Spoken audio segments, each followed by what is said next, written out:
എനക്കെതിരെ എന്ത് ആക്ഷേപങ്ങൾ ഉയർത്തിക്കൊണ്ട് വന്നാലും അതിനെല്ലാം മറുപടി പറയാൻ ഞാൻ സന്നദ്ധമാണ്. ഈ വിഷയവുമായി ബന്ധപ്പെട്ടുകൊണ്ട് ടി.ഐ. മധുസൂദനല്ല, ജില്ലാ സെക്രട്ടറി അല്ല, ആരും സംവാദത്തിന് തയ്യാറായാലും, ഈ പാർട്ടിയുടെ നേതാക്കന്മാരാര് സംവാദത്തിന് സന്നദ്ധമായാലും ഞാനതിനൊരുക്കമാണ് എന്ന് നേരത്തെ സൂചിപ്പിച്ചിട്ടുണ്ട്. അതൊന്നുകൂടി ആവർത്തിക്കുകയാണ്. തുറന്ന സംവാദത്തിന് താങ്കൾ തയ്യാറാണ്? തുറന്ന സംവാദത്തിന് ഞാൻ തയ്യാറാണ്. നേതൃത്വത്തെ അണികൾ തിരുത്തണം എന്ന വി കുഞ്ഞികൃഷ്ണൻ്റെ പുസ്തകം ഇന്ന് പുറത്തിറങ്ങുകയാണ്. നമുക്കൊപ്പം കുഞ്ഞികൃഷ്ണൻ തന്നെ ചേരുന്നു. ഒരുപാട് ആരോപണങ്ങൾ, വിവാദങ്ങൾ, വാർത്തകൾ, അതിനൊടുവിൽ പാർട്ടിയിൽ നിന്ന് തന്നെ പുറത്താകൽ, എല്ലാ ഒരുക്കങ്ങളും പൂർത്തിയായോ? ഒരുക്കെന്ന് പറഞ്ഞാൽ കാര്യമായിട്ടൊന്നുമില്ല. കാരണം ഇതിൻ്റെ പിന്നിലൊരു സംഘടിത രൂപമൊന്നുമില്ല. ഞാനൊരു ഒറ്റയാനെന്ന രീതിയിൽ ആണ്. അപ്പോൾ ആ നിലയിൽ അതിൻ്റെ പ്രവർത്തനങ്ങളെല്ലാം മുന്നോട്ട് പോയിട്ടുണ്ട്. ഇന്ന് മുൻകൂട്ടി നിശ്ചയിച്ച രീതിയിൽ തന്നെ ആ പ്രകാശന ചടങ്ങ് നടക്കും. പക്ഷേ ബോധപൂർവം ഈ ചടങ്ങിൽ ആളുകൾ വരാതിരിക്കുന്നതിന് വേണ്ടിയുള്ള ഒരിടപെടൽ നടന്നിട്ടുണ്ട്. മിനിഞ്ഞാന്ന് രാവിലെ പോലീസിൽ നിന്ന് ചടങ്ങ് മാറ്റിവെച്ചിട്ടുണ്ടോ എന്നൊരു അന്വേഷണം ഉണ്ടായി. ഞാൻ പറഞ്ഞു മാറ്റിവെച്ചിട്ടില്ല. എന്തേ? അല്ല, അങ്ങനെ ഒരു ചില സൂചനകൾ ലഭിക്കുന്നുണ്ട് ചില കോണുകളിൽ നിന്ന് എന്ന് പറഞ്ഞു. ഉച്ചക്ക് 1-2 മാധ്യമപ്രവർത്തകന്മാർ വിളിച്ചിട്ട് ഇത് മാറ്റിവെച്ചിട്ടുണ്ടോ എന്ന് അന്വേഷിച്ചു. ഇല്ല എന്ന് പറഞ്ഞു. എന്താ ചോദിക്കാൻ കാരണം എന്ന് വെച്ചപ്പോൾ ഇങ്ങനെ വാട്സപ്പിലും ഫേസ്ബുക്കിലുമൊക്കെ ഇങ്ങനൊരു പ്രചരണം വരുന്നുണ്ട് എന്ന് പറഞ്ഞു. വൈകിട്ടാകുമ്പോൾ ഒട്ടേറെ ആളുകൾ വിളിച്ചു ഇത് മാറ്റിവെച്ചിട്ടുണ്ടോ. അപ്പോൾ ബോധപൂർവം ഇത് മാറ്റിവെച്ചിരിക്കുന്നു എന്ന് പ്രചരിപ്പിച്ച് ഇതിൽ പങ്കെടുക്കാൻ താല്പര്യമുള്ളവരെ പങ്കെടുപ്പിക്കാതിരിക്കുന്നതിന് വേണ്ടിയുള്ള ഒരു ശ്രമം നടന്നിട്ടുണ്ട് എന്നാണ് ഞാൻ മനസ്സിലാക്കുന്നത്. ഏതായാലും നമുക്കൊരു സംഘടനാ രൂപമൊന്നുമില്ല ഇതിലാളുകളെ പങ്കെടുപ്പിക്കാൻ. മാധ്യമങ്ങളുടെയൊക്കെ സഹായത്തോടു കൂടിയാണ് ഇതിൻ്റെ പ്രചരണം വന്നിട്ടുള്ളത്. ആ നിലയിൽ കുറച്ച് ആളുകൾ എത്തിച്ചേരും എന്ന് തന്നെയാണ് പ്രതീക്ഷിക്കുന്നത്. അപ്പോൾ അത്തരത്തിൽ ആ ചടങ്ങ് നേരത്തെ നിശ്ചയിച്ച നിലയിൽ തന്നെ അത് നടക്കും. ഈ സംഘടിതമായൊരു നീക്കം നടക്കുന്നു എന്ന് പറയുന്നു ഈ പുസ്തകത്തിൻ്റെ പ്രകാശനവുമായി ബന്ധപ്പെട്ട്. CPM തന്നെയാണോ അതിൻ്റെ പുറകിൽ? അല്ല, അതൊന്നും എനിക്ക് പറയാൻ കഴിയില്ല. ഞാനതൊന്നും കണ്ടില്ല. ഇങ്ങനെ ഒട്ടേറെ ആളുകൾ വിളിച്ച അനുഭവം മാത്രമേ എൻ്റെ മുമ്പിലുള്ളൂ. അതുകൊണ്ട് ആരാണ് എന്താണെന്നും എനിക്ക് പറയാൻ സാധിക്കില്ല ഇപ്പോൾ. ഇതിനിപ്പോൾ ഒരു സംരക്ഷണം വേണമെന്നാവശ്യപ്പെട്ട് താങ്കൾ ഹൈക്കോടതിയെ സമീപിച്ചിരുന്നു. ഏതെങ്കിലും രീതിയിലുള്ള ആശങ്കയുണ്ടോ? ആ രീതിയിലുള്ള ആക്രമണം ഉണ്ടാകും എന്നൊക്കെയുള്ളൊരു ആശങ്കയുണ്ടോ? അല്ല, ഇപ്പം ആശങ്കയൊന്നുമില്ല. ഹൈക്കോടതിയെ സമീപിക്കാൻ കാരണം ഈ പ്രശ്നത്തിന് ശേഷം പയ്യന്നൂരിൽ ഒട്ടേറെ അക്രമ സംഭവങ്ങൾ ഉണ്ടായി. അപ്പം അതിൻ്റെ പശ്ചാത്തലത്തിൽ ഈ പുസ്തക പ്രകാശന ചടങ്ങ് അലങ്കോലപ്പെടുത്താനുള്ള ശ്രമം നടന്നുകൂടായികയില്ല എന്ന തോന്നലിൻ്റെ അടിസ്ഥാനത്തിലാണ് കോടതിയെ സമീപിച്ചത്. കോടതി സംരക്ഷണം നൽകാൻ ഉത്തരവായിട്ടുണ്ട്. അപ്പോൾ ആ നിലയിലത് പോലീസ് കൈകാര്യം ചെയ്യും എന്ന് തന്നെയാണ് വിശ്വസിക്കുന്നത്. ഇപ്പം അങ്ങനെ ഒരാശങ്കയൊന്നും അതുമായി ബന്ധപ്പെട്ടുകൊണ്ടില്ല. താങ്കളൊരു കാര്യം പറഞ്ഞിരുന്നു, പറ്റുമെങ്കിൽ കഴിയുമെങ്കിൽ പാർട്ടി ഈ പുസ്തകം ഇറക്കുന്നതിന് തൊട്ട് മുൻപ് കണക്കുകൾ പുറത്തുവിടട്ടെ എന്ന്. MP ഗോവിന്ദൻ ഇപ്പോൾ അതിനൊരു മറുപടി നൽകിയിട്ടുള്ളത് മനസ്സില്ല എന്നാണ്. എന്താണ് താങ്കൾ അതിനോടുള്ള പ്രതികരണം? അല്ല, അത് അവർ തീരുമാനിക്കേണ്ട കാര്യമാണ്. ഞാനൊരു അഭ്യർത്ഥന അവരോട് നടത്തിയെന്ന് മാത്രമേ ഉള്ളൂ. കണക്ക് അവതരിപ്പിക്കേണ്ടത് അവരാണ്.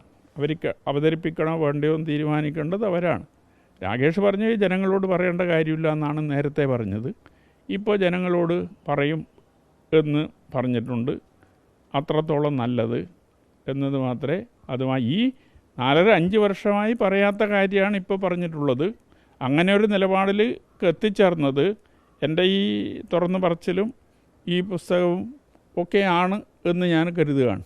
മാത്രമല്ല താങ്കൾ ആ പുസ്തകത്തിൽ ഒരുപാട് പേരുകൾ തന്നെ പറയുന്നുണ്ട്. ഇപ്പോൾ NV ജയരാജൻ്റെതായാലും അങ്ങനെ പിണറായിയുടെ പേരുകളായാലും അങ്ങനെ പേരുകൾ തന്നെ പറഞ്ഞു പോകുന്നുണ്ട്. അപ്പോൾ ഇതിനൊക്കെതിരെ കേസ് കൊടുക്കുമെന്നുകൂടി MV ഗോവിന്ദൻ പറഞ്ഞിട്ടുണ്ട്. അല്ല, കേസ് സ്വാഭാവികമായും കൊടുക്കാൻ എല്ലാവർക്കും അവകാശമുണ്ടല്ലോ. പക്ഷേ 4 കൊല്ലം മുമ്പ് ഈ ഫണ്ട് വിവാദം പയ്യന്നൂരിൽ ഉയർന്നു വന്നപ്പോൾ അന്ന് ഏഷ്യാനെറ്റിനെതിരായി ടി.ഐ. മധുസൂദൻ കേസ് കൊടുത്തിട്ടുണ്ട് എന്ന നിലയിലുള്ള ഒരു പ്രചരണം വ്യാപകമായി വന്നതാണ്. പക്ഷേ ഒരു വക്കീൽ നോട്ടീസ് അയച്ചതല്ലാതെ ഈ 4 കൊല്ലത്തിനിടയിൽ ഒരു കേസും ഫയൽ ചെയ്തിട്ടില്ല എന്നതാണ് ഇതുവരെയുള്ള അനുഭവം. അപ്പോൾ അതുകൊണ്ട് കേസ് കൊടുക്കണോ വേണ്ടയോ എന്നുള്ളതൊക്കെ അവർക്ക് തീരുമാനിക്കാം. അപ്പം അങ്ങനെ കൊടുത്താൽ അത് അതിനനുസരിച്ച് നിയമപരമായി കൈകാര്യം ചെയ്യും എന്നത് മാത്രമേ. അത്തരം നടപടികളൊന്നും താങ്കൾ ഭയക്കുന്നില്ല? ഒന്നും ഭയക്കുന്നില്ല, ഒന്നും ഭയക്കുന്നില്ല. മാത്രമല്ല ഇപ്പോൾ ഈ സമൂഹ മാധ്യമങ്ങളിലൊക്കെ വലിയ പ്രചാരണങ്ങൾ നടക്കുന്നുണ്ട്. അതിലൊന്ന്, താങ്കൾ ഈ 50 കൊല്ലത്തെ പാരമ്പര്യം താങ്കൾക്കുണ്ട്, പക്ഷേ ഇതുവരെ താങ്കൾ ഒരു കേസിൽ പ്രതിയായിട്ടില്ല. അങ്ങനെ ഒരു സംഘടന, ഒരു പാരമ്പര്യം താങ്കൾക്കില്ല, മറിച്ച് പെട്ടെന്നൊരു ദിവസം പാർട്ടിയിലേക്ക് വന്നതാണ് തുടങ്ങിയ വലിയ പ്രചാരണങ്ങൾ സമൂഹ മാധ്യമങ്ങളിലുണ്ട്. എന്താണ് താങ്കൾക്ക് അതിനൊരു മറുപടി പറയാം? എനിക്ക് ഒട്ടേറെ കേസുകൾ ഉണ്ടായിട്ടുണ്ട് പഴയ കാലത്ത്. ഈ പുതിയ കാലത്ത് ഇപ്പോൾ കേസില്ല എന്ന് മാത്രമേ ഉള്ളൂ. പുതിയ കാലത്ത് എന്ന് പറഞ്ഞാൽ 10 കൊല്ലം ഇപ്പോൾ LDF ഭരിക്കുന്ന കാലമാണ്. പൊതുവേ സംഘർഷങ്ങളോ മറ്റ് കാര്യങ്ങളോ പൊതുവെ കുറവാണ് LDF കേരളത്തിൽ അധികാരത്തിലിരിക്കുമ്പോൾ. അപ്പോൾ പഴയ കാലത്ത് ഒട്ടേറെ കേസുകൾ ഉണ്ടായിട്ടുണ്ട്. അപ്പോൾ അതെല്ലാം പാർട്ടി എന്നുള്ള രീതിയിൽ, വ്യക്തി എന്നുള്ള രീതിയിലൊക്കെ കൈകാര്യം ചെയ്തു പോയിട്ടുണ്ട്. ഇത് ഈ ഉന്നയിച്ച വിഷയങ്ങൾക്ക് മറുപടി പറയാൻ സാധിക്കാതെ വരുമ്പോഴാണ് വ്യക്തിഹത്യ നടത്തുന്ന രീതിയിലേക്കുള്ള പ്രചരണങ്ങൾ സംഘടിപ്പിക്കുന്നത്.